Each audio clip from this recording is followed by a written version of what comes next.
Ni siku nyingine mpya ya Jumapili ya tarehe 8 mwezi wa 6 mwaka wa Bwana wa 2025. Tutakwenda kuangalia somo linalosema nguvu ya Roho Mtakatifu.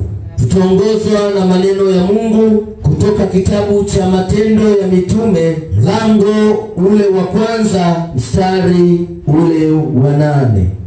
Sasa nguvu ya Roho Mtakatifu ni nini? Tunaelewa nini tukisikia kwamba ipo nguvu ya Roho Mtakatifu? Nguvu ya Roho Mtakatifu ni uwezo wenye nguvu utokao kwa Mungu. Ule uwezo unapokuwa unatoka kwa Mungu, unamwezesha mtu aliyempokea Yesu, ambaye anamfanya Yesu ni Bwana na Mwokozi wa maisha yake, ile nguvu anaitumia katika kutenda kazi ya Mungu.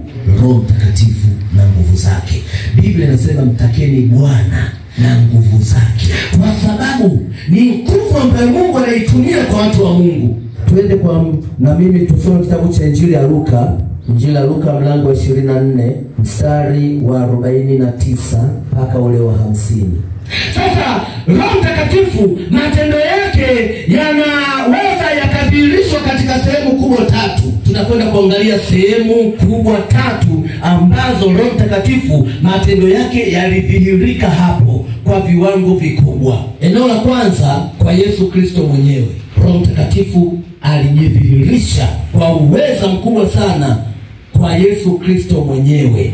Twende na mimi tuangalie Injili ya Luka sura ile ya 4 mstari wa 14, halafu tutasoma mstari wa 18 mpaka 22. Hapo alijitumikia kupitia kwa Yesu. Yesu akawa na ujasiri wa kufundisha tena kwa weledi mpaka watu wanamkazia macho.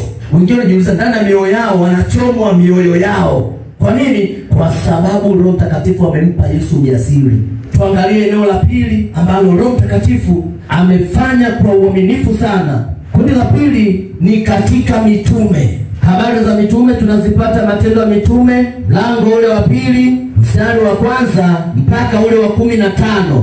Roho Mtakatifu akikupa ujasiri, anaandaa na moto wa kuchoma mioyo, ili ile mioyo ikichomwa iweze kuwa flexible mbele za Bwana. Ile mioyo ikichomwa iweze kulainishwa mbele za Bwana.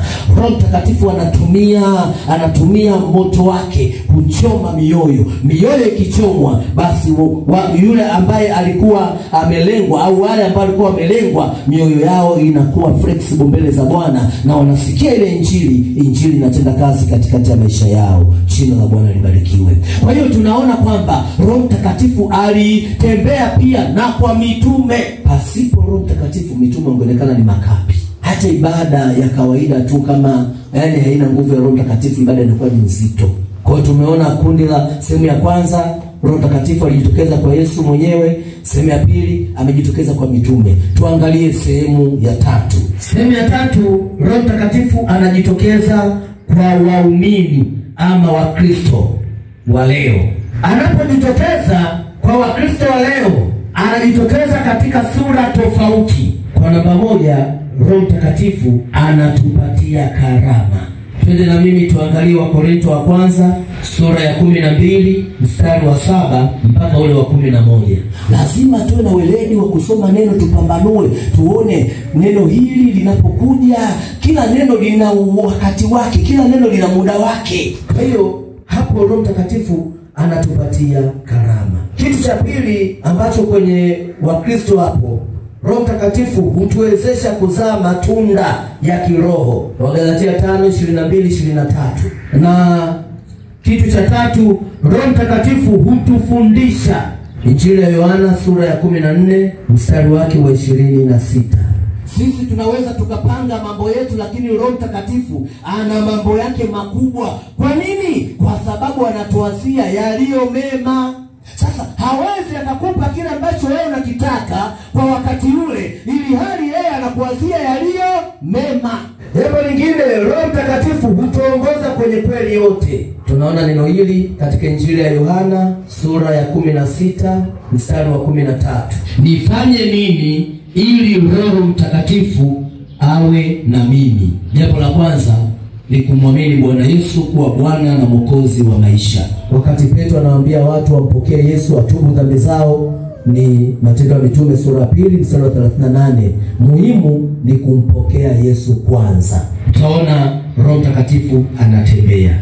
Jambo la pili, uwe na kiu ya Mungu. Injili ya Yohana 7:37 mpaka 39. Na hapa Mungu anaangalia shauku yako ya moyo. Anaangalia shauku yako, anaangalia namna gani una kiu na yeye.